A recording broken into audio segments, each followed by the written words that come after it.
aho umwana aryamye hakava nawe ureba umuntu Kabihogorena ndetse na Kayibonwa Ziripa ni bamwe mu barokotse jenoside yakorewe abatutsi muri Mata 1994 bo mu murenge wa Kinigi mu karere ka Musanze. Aba bose nyuma yo gushyikirizwa amazu bubakiwe n'umuryango Sakora ugizwe n'abatuye mu mirenge ya Nyange na Kinigi mu karere ka Musanze, ukaba wita ku kubungabunga parike y'igihugu y'Ibirunga. Bavuga ko bari babayeho mu buzima bugoye bitewe n'uko amazu babagamo yarashaje, abandi ntayo bagiraga namba. Yaravaga gute? Yaravaga aho umwana aryamye hakava. None rero Uwiteka yashyizeho umuyobozi wacu Kagame dukunda cyane, icyo tumushimira, yashyizeho na Sakora itubeshejeho nayo. Sakora ntugira ngo nubu gusa, ihora itubeshejeho buri mwaka iratugaburira. Njyewe uko nari imeze ntako nari imeze kuko nabanaga na musaza wanjye, ariko nta nzu mfite. Ubu rero ngize amahirwe ndayibonye. Ubwo rero ubwo nkaba nshimira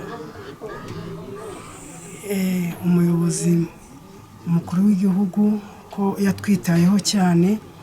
Usibye amazu 5 yubakiwe abarokotse jenoside yakorewe abatutsi, hari n'andi mazu 15 yubakiwe imiryango itishoboye yo mu mirenge ya Kinigi ndetse na Nyange.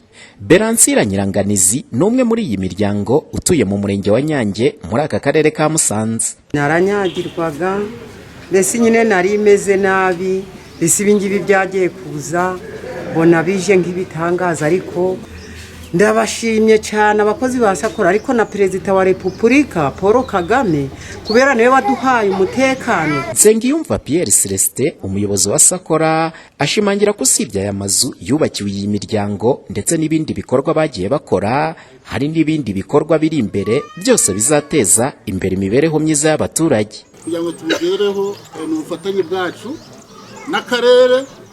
Mwabibonye hari icyapa gihari kivuga ko ubufatanye n'akarere ka Musanze, Wilderness Safari ndetse n'abandi bafatanyabikorwa ko tugenda tugera ku bikorwa by'indashyikirwa nk'ibi ngibi, ariko tukaba tugomba kubisigasira. Uyu munsi tutashye ibi ngibi, tuzataha n'ibindi mu gihe kizaza, kuko ibyiza abaturage twagishyira biri imbere kuko nyakubahwa Perezida wa Repubulika akomeza kubitubwira.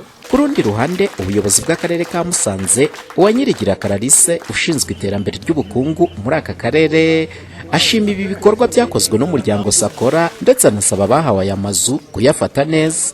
Turashimira Sakora uyu munsi ari abantu navuga ngo yahinduriye inzozi. Ikindi mbasaba cyanyuma nari nibagiye kubabwira ni ukubibungabunga. Turashaka kuko tujya tubivuga ngo buri wese abijisho rya mugenzi we, nubona mugenzi wawe agiye kwangiriza, hari icyo agiye kwangiriza uzatanga amakuru. Usibye amazu 20 yubakiwe iyi miryango yuzuye atwaye arenga miliyoni 260 z'amafaranga y'u Rwanda, iyi miryango yanagiye ihabwa ibyo kurya ndetse n'imyambaro. Umuhoza Honore, Flash TV mu karere ka Musanze mu majyaruguru y'u Rwanda.